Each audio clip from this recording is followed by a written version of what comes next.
Bom dia a todos. Vamos aguardar mais alguns instantes para começar o webinar. Já agradeço a presença dos que estão aí. Em breve nós começamos.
Beleza, então, pessoal, acho que a gente pode começar.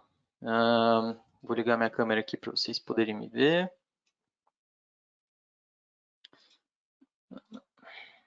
Beleza. Entrar no modo de apresentação. Então, perfeito. Bom, primeiramente eu queria agradecer a presença de todos nesse webinar que a gente vai fazer hoje. A plataforma que a gente está usando para fazer a transmissão é o GoToWebinar. O webinar vai ser gravado e vocês vão receber uma gravação posteriormente. Se vocês tiverem qualquer pergunta, vocês podem mandar tanto pela janela de chat quanto pela janela de perguntas para ser respondida no final da apresentação. Tá bom? Então, o tema de hoje a gente vai falar sobre análise estrutural voltada para a manufatura aditiva. Então, a gente sabe que esse tipo de fabricação introduz diversas complexidades nos nossos modelos. Então, como a gente consegue lidar com isso, tanto para polímeros quanto para metais. Então, antes de começar, eu queria me apresentar. Muitos de vocês já me conhecem. Meu nome é Nicolas Avedissian. Eu sou engenheiro de aplicação aqui na MSC Software Hexagon há quase 5 anos. E o meu background é principalmente na parte estrutural, eu sou engenheiro mecânico. E na parte de processos, hoje a gente vai falar bastante sobre esses dois assuntos. Beleza? Então, a gente pode começar.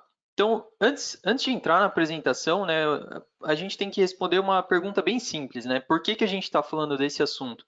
Por que a gente vai querer falar sobre análise estrutural especificamente para manufatura aditiva? E na apresentação toda vocês vão ver que eu vou chamar manufatura aditiva de AM, tá? Simplesmente para simplificar. Então, os principais pontos, os principais motivadores para a gente falar sobre esse assunto é que a análise tradicional de elementos finitos, ela não vai levar em conta o preenchimento e muitas vezes a complexidade do material que é utilizado e que resulta da manufatura aditiva. O material, principalmente em polímeros, ele vai ter um comportamento bastante complexo que a gente vai abordar na apresentação. Como outros processos de fabricação, o tryout físico ele é muito demorado e acontece muito tarde no ciclo de desenvolvimento. Então, você ter que esperar para efetivamente fabricar uma peça e testar ela vai te custar tempo e dinheiro. Você fazer a simulação do processo em si, que a gente vai abordar bem rapidamente, a gente já fez um webinar especificamente sobre isso, mas você fazer a simulação do processo especificamente vai evitar problemas na fabricação e na performance da peça também, como a gente vai ver na apresentação.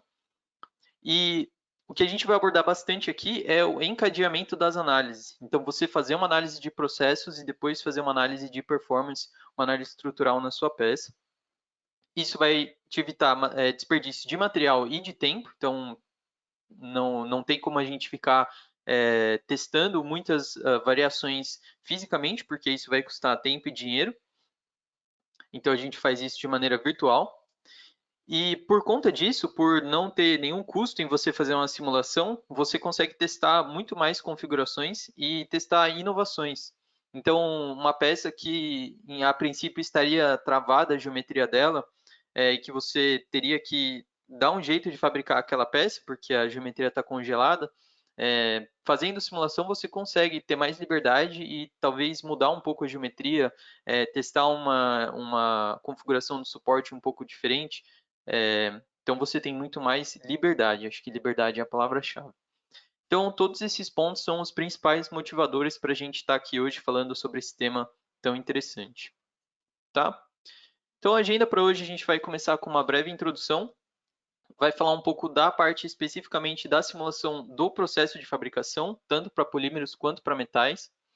Vamos falar um pouco sobre como isso se encaixa na análise estrutural, então quais são as considerações adicionais que a gente tem na análise estrutural, além do básico, né, que a gente já está acostumado a fazer, mostrar alguns exemplos e estudos de caso e fechar com as conclusões. Tá bom? Então, começando com a introdução, para quem não conhece a história da MSC e da Hexagon, eu sempre gosto de colocar essa linha do tempo. Então, a MSC ela nasceu na década de 60, no meio da corrida espacial, e ela nasceu vindo de um requisito da NASA para desenvolver um código de elementos finitos comercial que conseguisse atender todas as análises que eles precisavam fazer e que atendesse a todas as plantas que eles têm nos Estados Unidos. E foi aí que nasceu o MSC com o MSC Nastran, que foi o nosso primeiro software.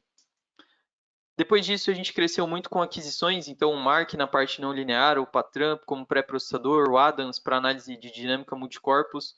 Da década de 2010 para cá, muitas aquisições também com o CFD, a própria Simufact e a Extreme, que são duas empresas que têm dois softwares que a gente vai falar hoje, que são o Digimat e o Simufact. E em 2017, a MSC foi adquirida pela Hexagon, então daqui para frente vocês sempre vão ouvir falar Hexagon e não mais MSC. E, então hoje a gente está dentro do grupo Hexagon, que é um grupo gigantesco, mundial, e a gente tem uma sinergia muito boa de produtos e de soluções, na verdade, e que eu até vou abordar um pouquinho mais para frente. E então foi uma conexão muito bem-vinda e que foi muito boa para as duas empresas. Tá bom? Dentro do nosso portfólio, a gente tem 100% DNA de CAE, de simulação. Então, a gente tem soluções para diversas áreas, tanto para a área estrutural, quanto para manufatura, quanto para análise dinâmica, materiais, acústica, CFD, e para sistemas autônomos também, fazer simulação de ambientes para veículos autônomos. Então, é um portfólio bastante completo. A gente vai explorar uma pequena parte dele hoje. E falando um pouco mais sobre manufatura aditiva, a Hexagon oferece realmente uma solução de ponta a ponta, end-to-end, para manufatura aditiva, tá? Então, tirando a parte de máquinas em si, mas toda a parte de projeto, então, projetar o CAD da peça, fazer otimização topológica, a gente vai ver um exemplo disso hoje, fazer simulação do processo, definição de suportes, fazer a preparação da base, né, da colocação das peças, quantidade de peças que a gente vai colocar, a preparação da impressora, verificar pontos como o tratamento térmico, o pós-impressão, né, a análise estrutural, e até chegando na parte de inspeção, de metrologia, de engenharia reversa, a gente tem soluções para todo esse portfólio, tanto na parte de polímeros quanto na parte de metais. Tá bom? Então, falando um pouquinho mais da simulação de processo em si, a gente vai começar falando sobre polímeros e qual é o intuito de você fazer esse tipo de simulação. Principalmente avaliar as distorções e as tensões residuais. Então, vocês estão vendo um exemplo aqui de uma peça sendo fabricada, uma peça de polímero sendo fabricada, e a maneira de fazer essa simulação é relativamente simples. A gente precisa simplesmente da peça em formato STL, que é o que a gente já utiliza na impressora real. A gente tem o G-Code, que é o caminho da ferramenta para os processos que são por filamento, tá? As dimensões da máquina, os parâmetros de impressão, então velocidade, diâmetro do meu bico extrusor, e a seleção, obviamente, a seleção do material. Tá? Então, é um setup bastante simplificado, é muito simples de fazer essa simulação. E as respostas que você vai ter vão ser as distorções que essa peça vai sofrer, tanto durante a impressão quanto posteriormente à impressão, né? Você vai identificar se ela teve alguma torção, algum empenamento, alguma região que saiu da sua tolerância de projeto, e você vai conseguir voltar e corrigir isso para que esse problema não aconteça na prática. Tá? As tensões residuais também são muito importantes, você avaliar se você pode ter uma quebra de suporte, uma quebra na própria peça, uma delaminação, você consegue avaliar isso. As temperaturas, quando você fizer uma análise termomecânica, e os indicadores de falha e distorção. Então, você tem indicadores ali que te mostram se você tem uma possível quebra de suporte, uma possível delaminação na peça, consegue avaliar isso de maneira visual, como a gente está vendo aqui na tela. Tá bom? Então, falando um pouco da simulação de metais, a gente vai sempre dividir a simulação de metais aqui em duas áreas, porque são duas áreas que são tecnologias para manufatura aditiva de metal, mas são tecnologias bastante distintas. Então, vocês vão ouvir eu falar de LPBF, que é Laser Powder Bed Fusion, que é basicamente uma fusão em leito de pó, tá? Você tem a câmara com pó metálico e você vai fazendo a sinterização seletiva, camada por camada. E nesse caso a gente vai utilizar o Simufact Additive. O setup dessa análise é muito simples, é muito parecido com o Digimart, que eu mostrei para vocês no slide anterior. Nesse caso aqui a gente não tem caminho da ferramenta, tá? Porque a gente vai, como é um processo muito rápido, a gente coloca camada por camada, então a gente não precisa necessariamente da estratégia de hatching, né? Como é mencionado. E nesse caso aqui, a gente vai conseguir mexer nos parâmetros de impressão, como potência do laser, velocidade do laser, as estruturas de suporte, a gente consegue gerar elas tanto dentro do Simufact quanto em um software externo, tá? Como Materialize Magics, que é muito utilizado. E as respostas que a gente vai ter são bastante similares também. A gente vai ter as distorções, as tensões residuais, as temperaturas e os indicadores de falha. Então, essa simulação aqui é uma simulação bastante avançada, até uma simulação não linear, ela considera a plasticidade do material, a gente tem um modelo de material muito avançado, ele tem uma dependência da temperatura, então, dependendo da temperatura em que o material está, ele se comporta de maneira diferente, e isso vai, no final das contas, nos dar uma resposta muito precisa, tá? Então, você consegue ter a distorção da peça, as tensões que ela vai sofrer, e o mais importante, você conseguir realizar correções. tá? Então, eu vou mostrar no final da apresentação um estudo de caso sobre a compensação de geometrias. Então, você consegue identificar a distorção da peça. Então, nesse caso aqui, a peça está distorcendo para cima, vamos supor. Você consegue gerar uma peça compensada ao contrário. Então, quando você imprimir, ela vai tender a voltar para a posição de projeto. Tá? É uma solução bastante interessante e que já está sendo utilizada. E aí, também em metais, então, aqui um vídeo para vocês verem a simulação acontecendo. Tá? A gente colocando camada a camada, a gente vai vendo os deslocamentos. Enquanto a gente está com a impressão, os deslocamentos nem são tão grandes assim. O que vai acontecer é que quando a gente cortar essa peça aqui da base, que vocês vão ver isso acontecendo, aí sim a peça vai aliviar essas tensões residuais e vai apresentar um empenamento, uma distorção. Tá? E, inclusive, a gente consegue simular o tratamento térmico dessa peça. A gente vai chegar lá mais para frente na apresentação. Então, ainda em metais, a gente tem um outro tipo de processo que também é a manufatura aditiva, mas é a manufatura aditiva por deposição direta de energia, ou mais comumente conhecido como DED. Então, nesse caso, a gente utiliza o Simufact Welding para fazer essa simulação. E como vocês podem ver, aqui sim a gente vai ter a trajetória de cada uma das camadas. Então, é muito comum que você tenha um robô, ou você tenha um código G que descreva como essas camadas vão ser colocadas, e a gente consegue trazer isso de maneira nativa para dentro do Simufact. Então, você consegue importar essas trajetórias e você gera esse modelo baseado nas trajetórias que você trouxe. Tá? Então, você literalmente não precisa da geometria inicial, da geometria final, perdão, você consegue gerar a geometria a partir das trajetórias, tá bom? E aqui, então aqui a gente está vendo as trajetórias, tá? O material que foi gerado, a nossa fonte de calor, que é basicamente o que vai aquecer o material. E aqui do lado a gente vai ver um vídeo acelerado, obviamente, do processo ocorrendo. Então vocês estão vendo a fonte de calor passando por todo o modelo. E vocês vão ver o modelo resfriando. Tá, deixa eu voltar ele para cá. E vocês vão ver o modelo resfriado. E o nível de precisão que a gente consegue chegar é de capturar aquele abaulamento característico que a gente tem por conta da primeira camada tá colada na base, né? Tá basicamente soldada na base. E você ter esse abaulamento por conta do resfriamento da peça, né? Da contração térmica.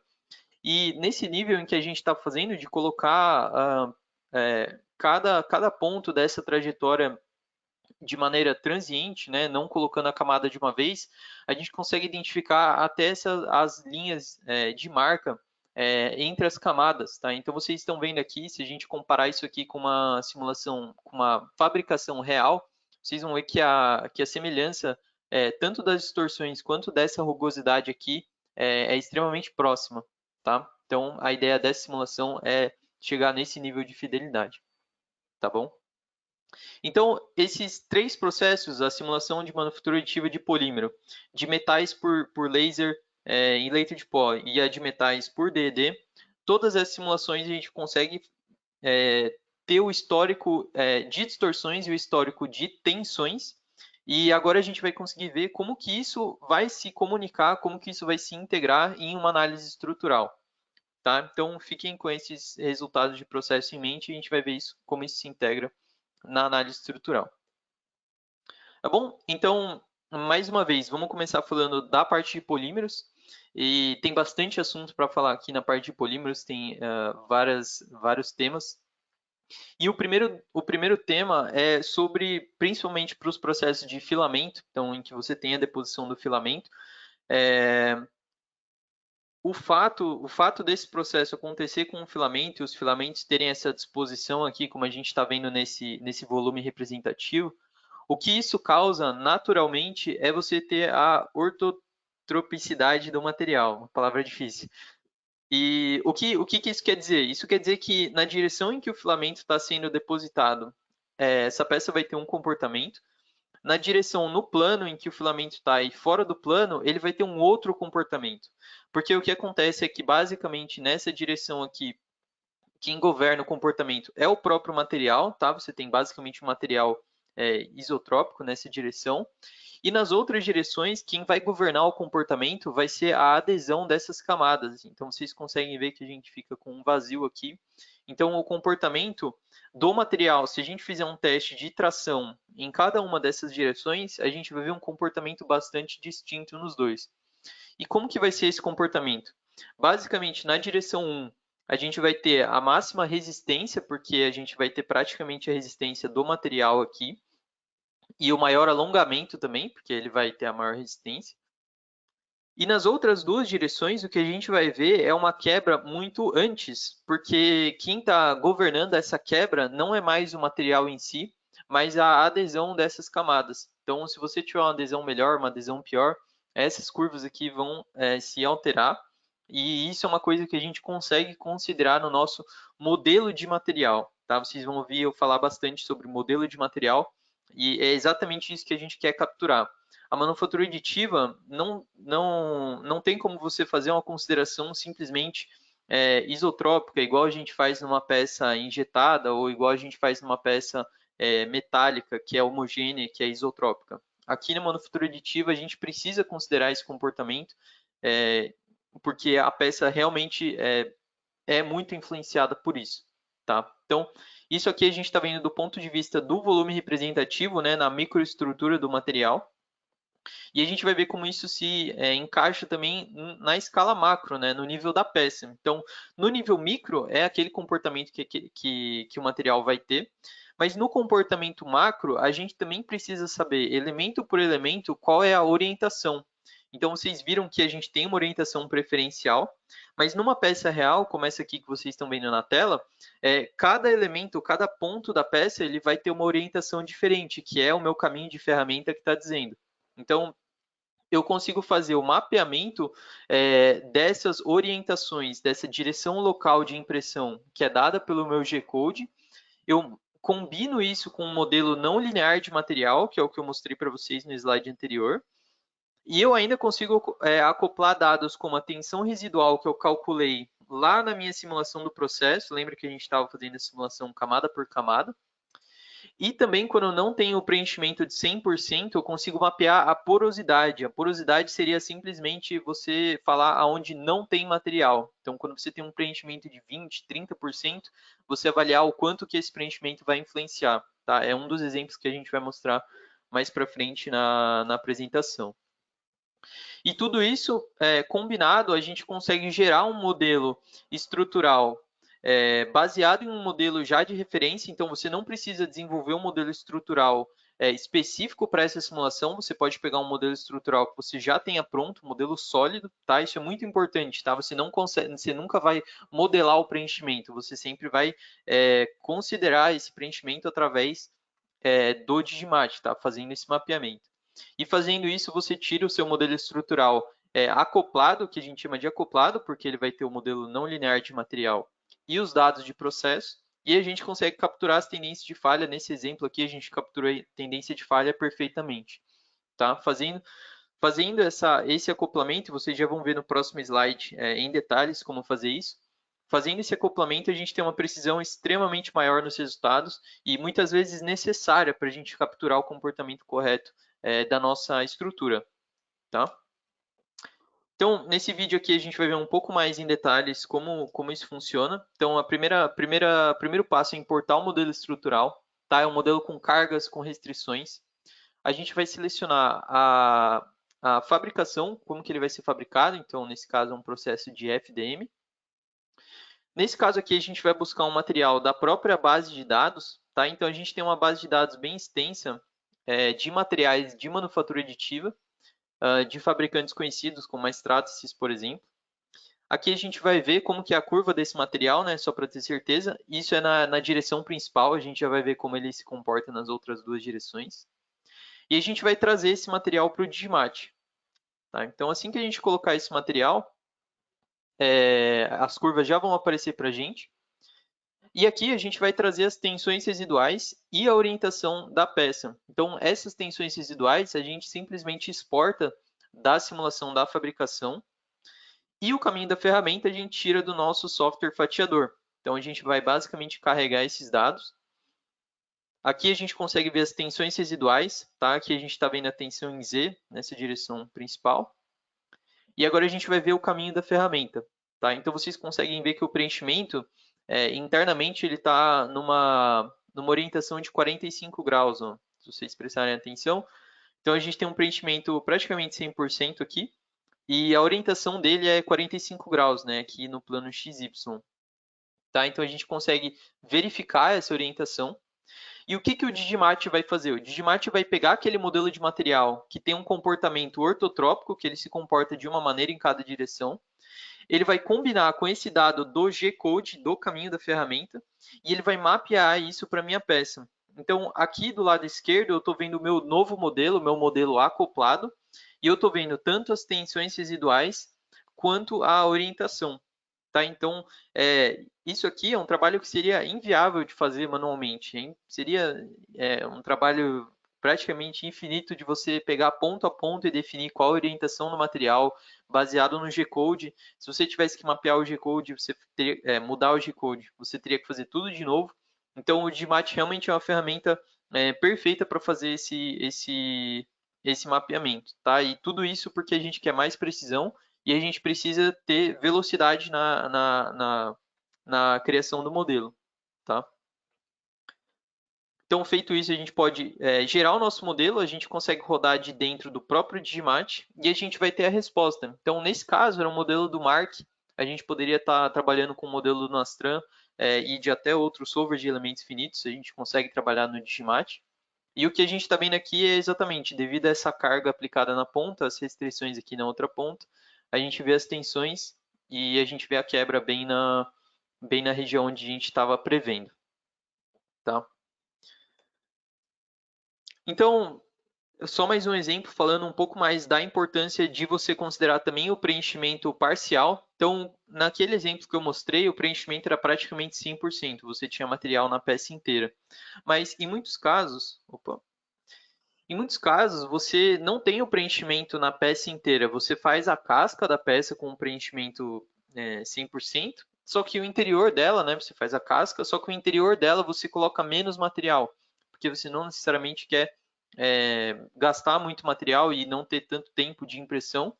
Só que você precisa saber, a peça vai aguentar a mesma quantidade de carga se eu usar um preenchimento de 30%, se eu usar um preenchimento de 40%, qual que é o meu limite, né? O quanto eu posso reduzir de material, ou o quão fino eu posso fazer essa casca e utilizar o preenchimento no resto do modelo.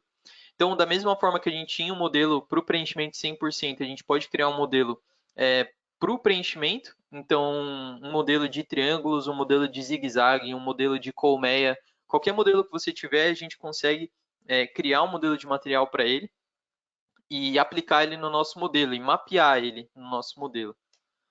Tá?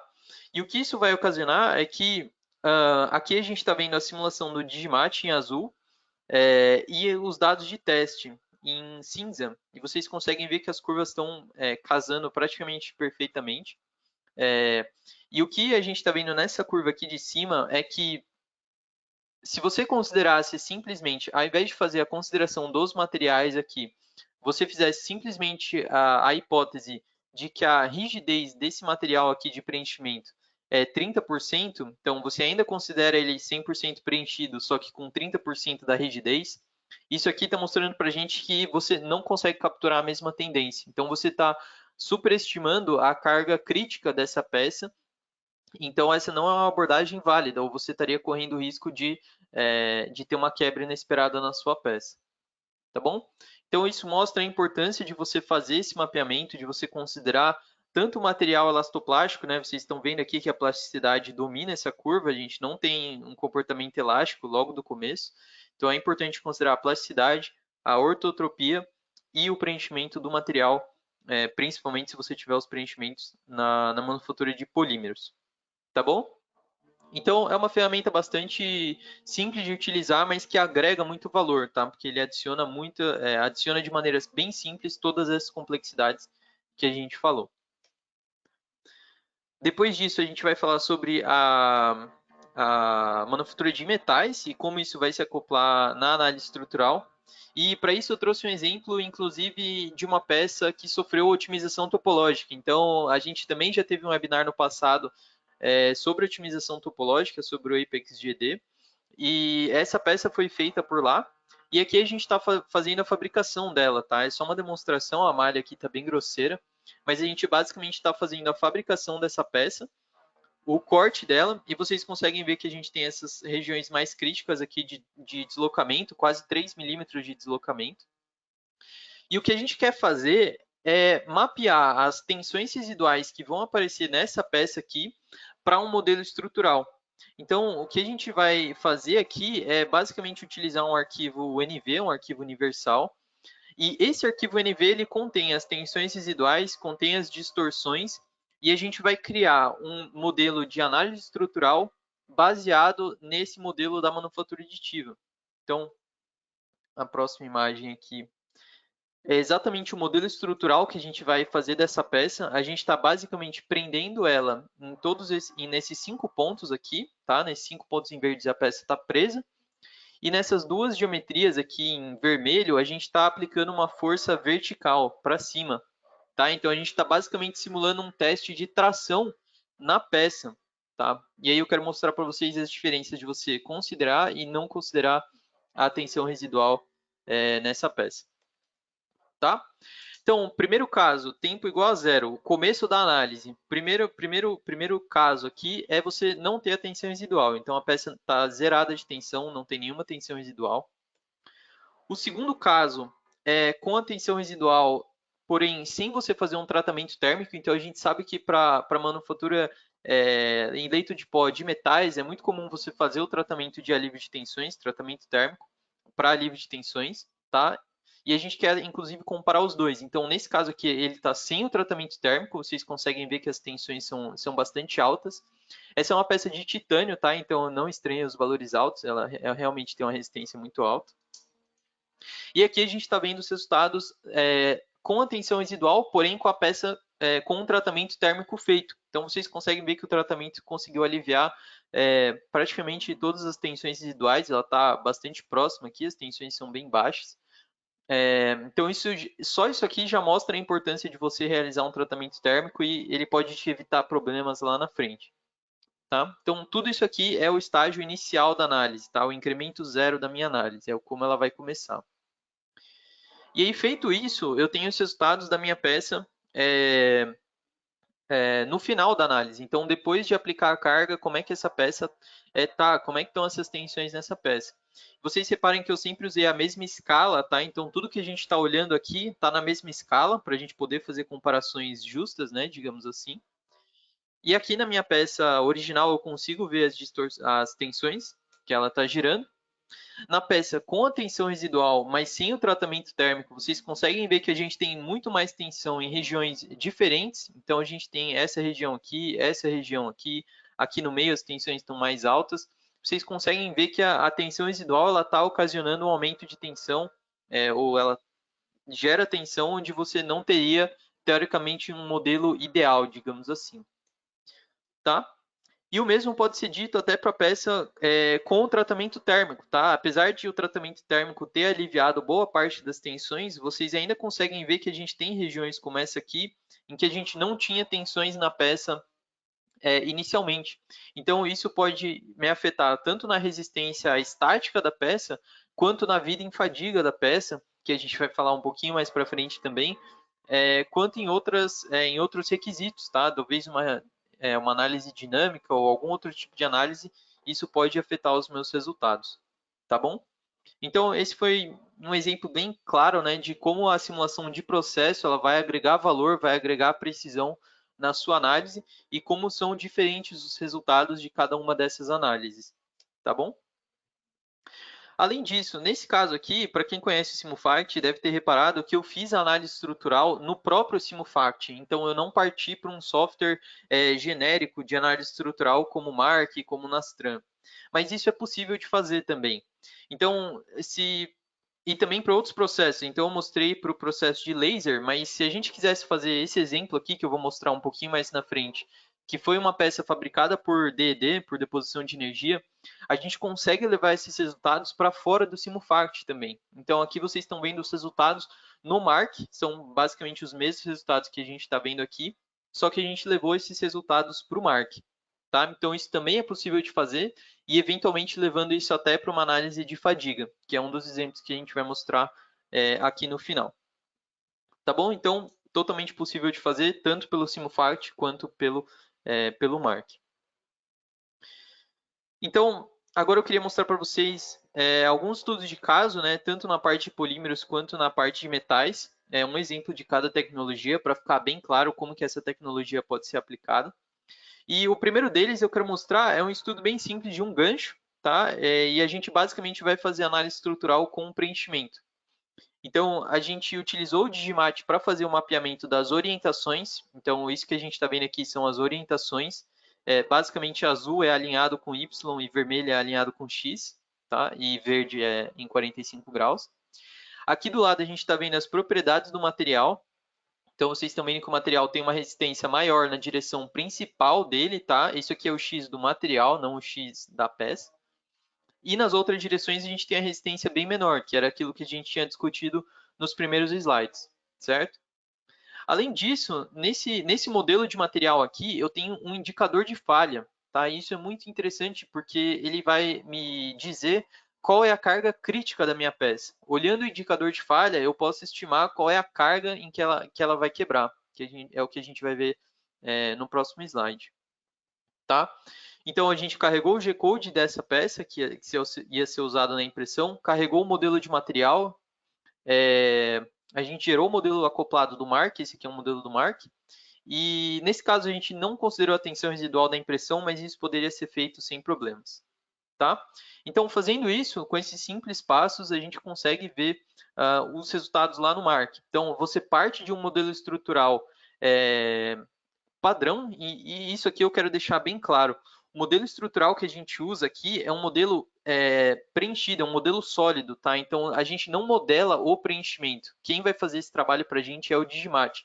E seria inviável você ficar modelando e fazendo malha de preenchimento, tá? Primeiro que ia ficar um modelo extremamente grande, e segundo que você ia ter que refazer o modelo para cada preenchimento, tá? Não faria sentido, seria muito contraprodutivo. Então, quem faz isso para a gente é o Digimat. Então, aqui no Digimat, vocês estão vendo o caminho da ferramenta, tá? Era um preenchimento de 20%, se eu não me engano. A gente está vendo o caminho da ferramenta. E o que o Digimat vai fazer é mapear a porosidade do meu material. Então, todos os locais onde você está vendo em vermelho aqui são locais onde você não tem material, tá? Então, são exatamente os locais em que você não vai ter resistência, basicamente, não vai ter material lá para resistir às forças. Tá? E o que isso vai ocasionar é exatamente a imagem que a gente usou aqui de showcase para o webinar de hoje, que é você olhar como que está a distribuição de tensão internamente na peça. Então, vocês conseguem ver que a maior parte das tensões está aqui na região externa, na casca, né, porque é onde a gente tem mais material, mas vocês conseguem ver que as tensões, isso aqui é a tensão de von Mises, vocês conseguem ver que as tensões elas se distribuem exatamente onde você tem material, exatamente onde você tem o preenchimento, porque, obviamente, não faria sentido ter tensão em uma região que não tem material, tá? Então, esse processo aqui, esse mapeamento, essa troca de informações, acoplamento de informações, é algo que é inviável de fazer na prática, então é aí que está o valor de você realmente trazer todos esses dados e usar o Digimat para gerar esse modelo acoplado. Tá? E aí alguns resultados, como eu estava falando, a tensão de von Mises, chegando aqui em 50 MPa, que se eu não me engano era a tensão do escoamento, é próxima da tensão do escoamento. Lembrando, é um modelo elastoplástico, então a gente vê a deformação plástica que a gente tem nessa peça também. Aqui a gente consegue ver o índice de falha, vocês conseguem ver que é bem nessa região inferior aqui. Ele termina com 2,1 de índice de falha, quer dizer que eu passei 2,16 vezes a minha carga crítica, né, a carga de falha.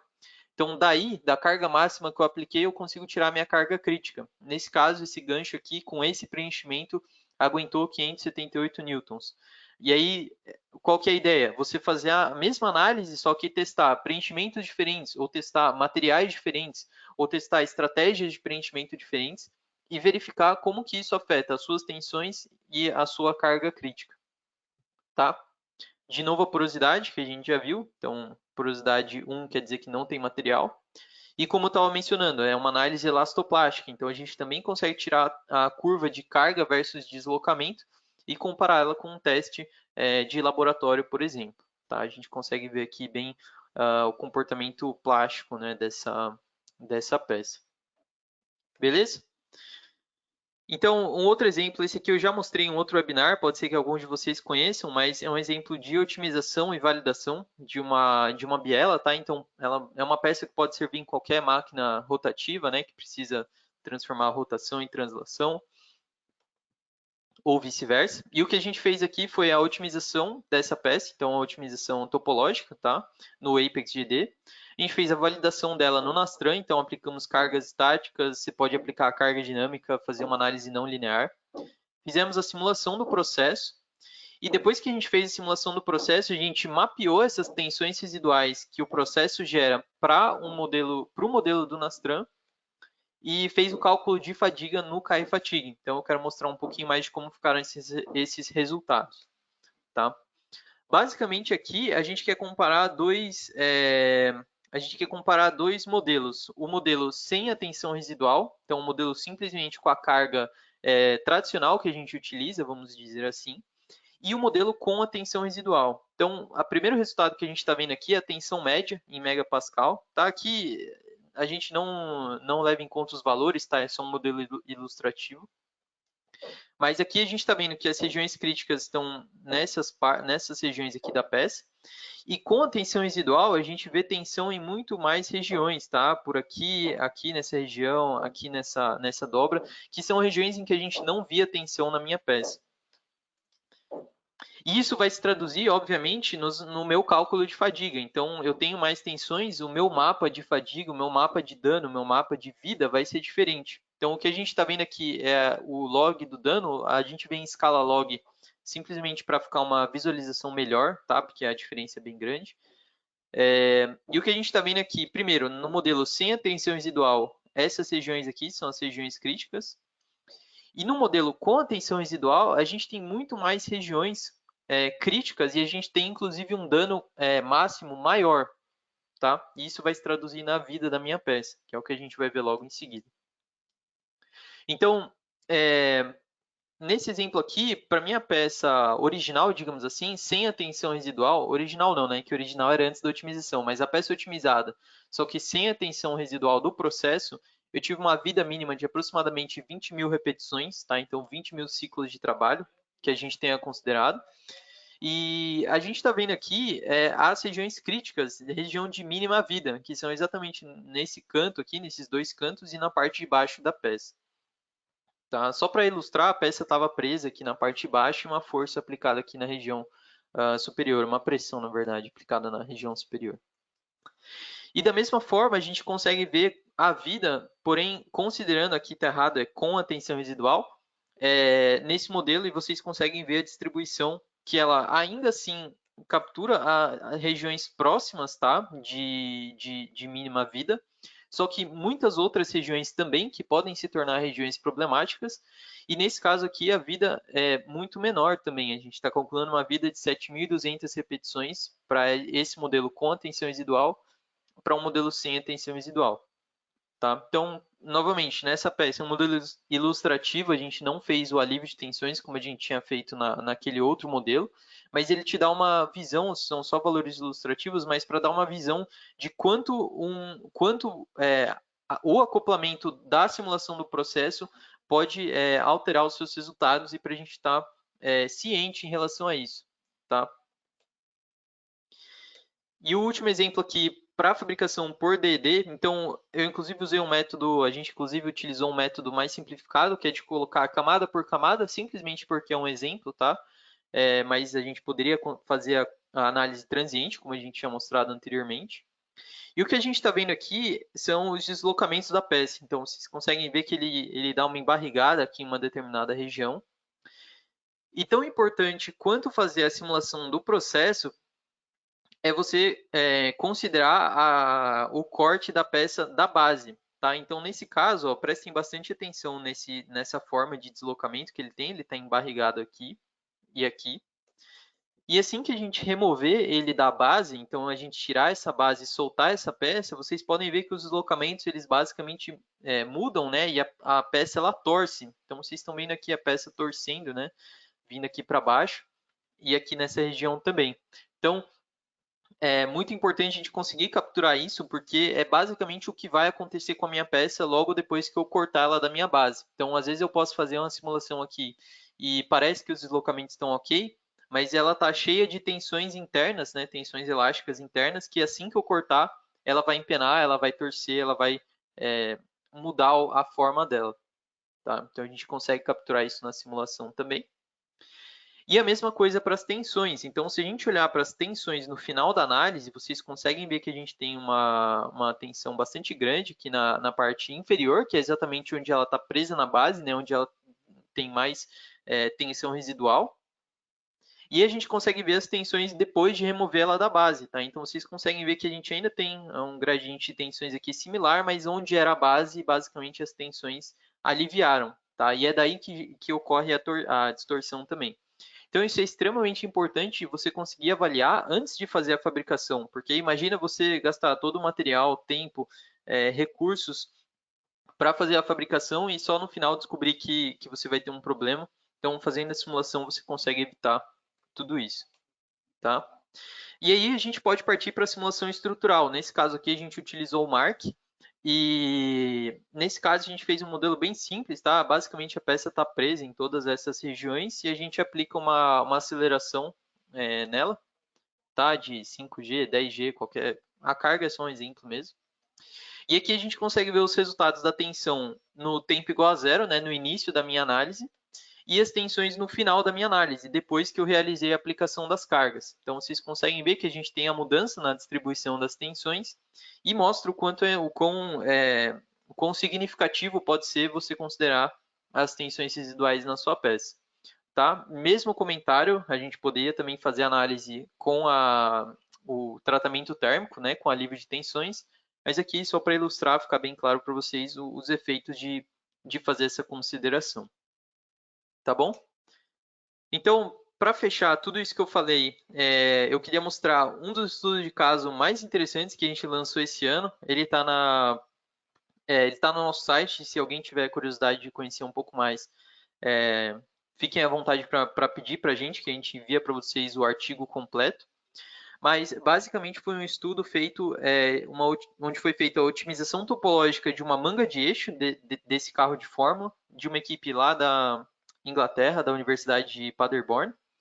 E eles fizeram a otimização topológica, fizeram a simulação do processo de fabricação, e ao fazer a simulação do processo, eles identificaram que eles iam ter regiões que iam sair das tolerâncias de projeto, tá? Então, principalmente esses furos aqui.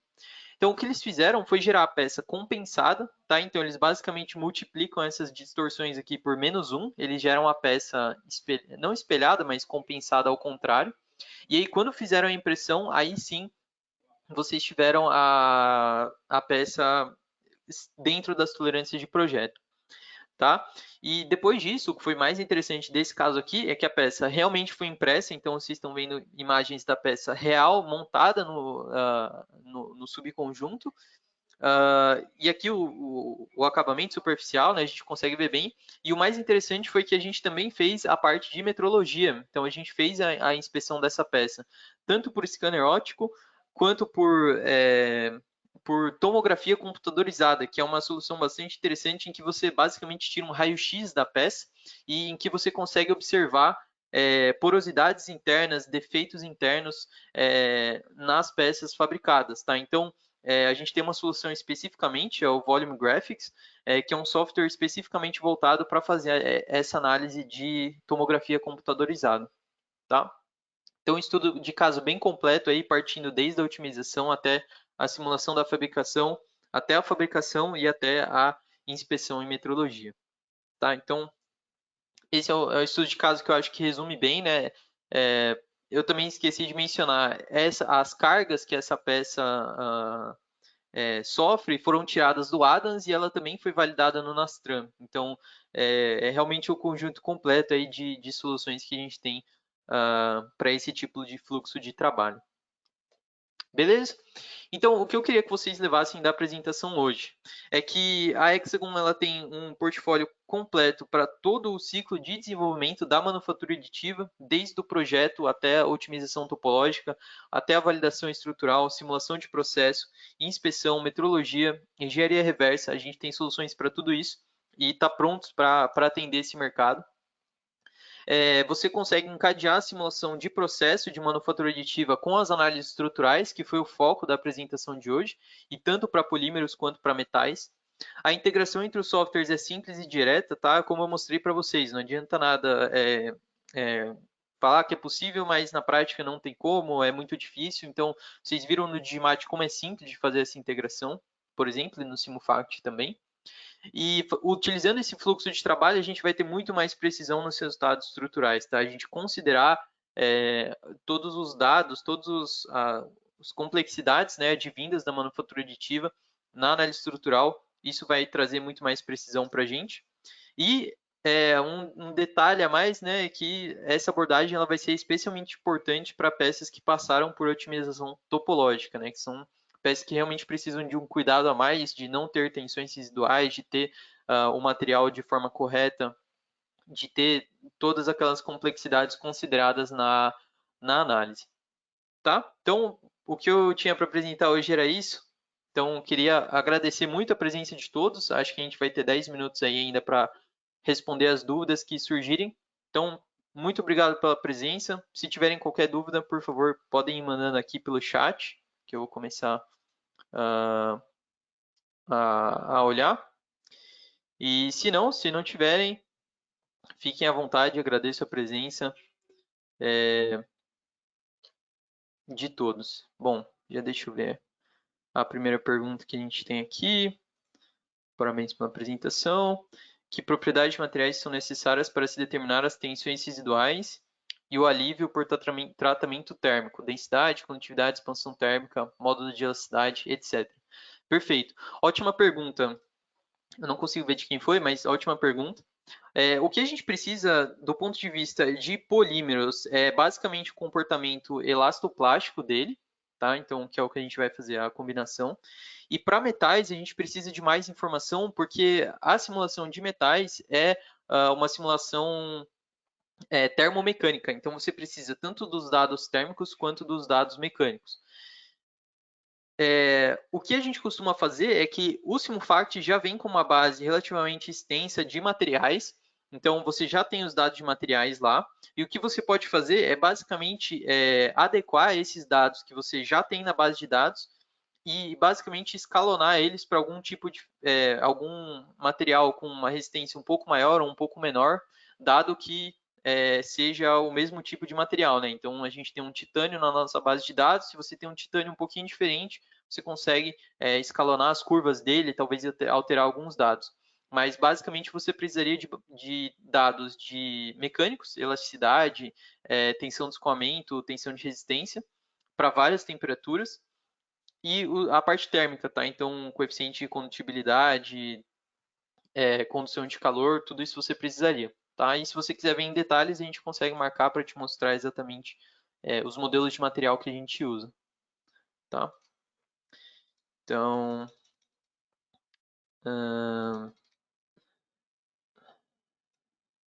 já estou vendo a próxima pergunta aqui.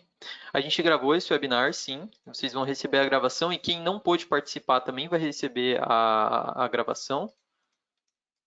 Tá? Ele vai ficar disponível para vocês. Vocês vão receber um link.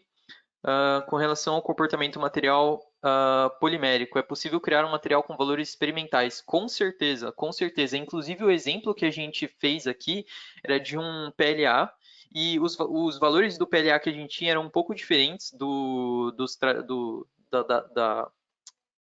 que estava disponível na nossa base de materiais. Então, a gente basicamente alterou esses dados e gerou o modelo de material para o nosso material real. Tá? E, inclusive, a gente fez testes recentemente, os testes bateram assim muito bem com a simulação. E a gente, inclusive, experimentou utilizar um material reforçado, tá? Um material polimérico reforçado com fibra de carbono. Também é possível considerar um material dessa forma lá no Digimat. Tá? Então, com certeza é possível. Beleza. Não sei se a gente tem mais alguma pergunta. Acho que é só. Ah, se é possível fazer as simulações no SolidWorks ou só nesse software? Não, realmente você tem que usar o Digimat ou o Simulfact, que são softwares específicos para esse tipo de simulação. Tá? Então, se tiver mais interesse em conhecer, fica à vontade para entrar em contato. Vocês vão ter o meu e-mail. Eu devia ter escrito o meu e-mail aqui. Eu vou deixar o meu e-mail para vocês. Então, se quiserem entrar em contato, fiquem à vontade. hexagon.com.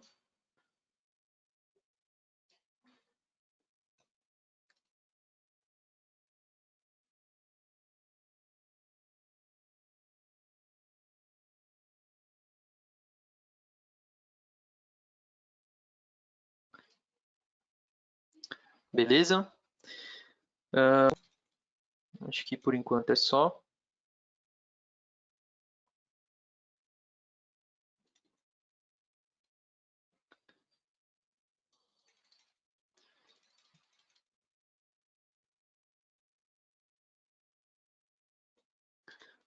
Mais uma aqui.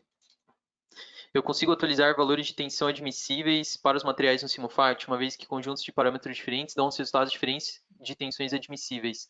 Uh, sim, você consegue no modelo de material escalonar as tensões. É que quando a gente faz o modelo de material, a gente tem uma curva para cada temperatura, mas dado que você queira escalonar para a temperatura ambiente, que é o que a gente geralmente quer fazer, você consegue escalonar as curvas para a temperatura ambiente e você automaticamente vai escalonar para as curvas em outras temperaturas, tá? Então, sim, seria possível fazer isso.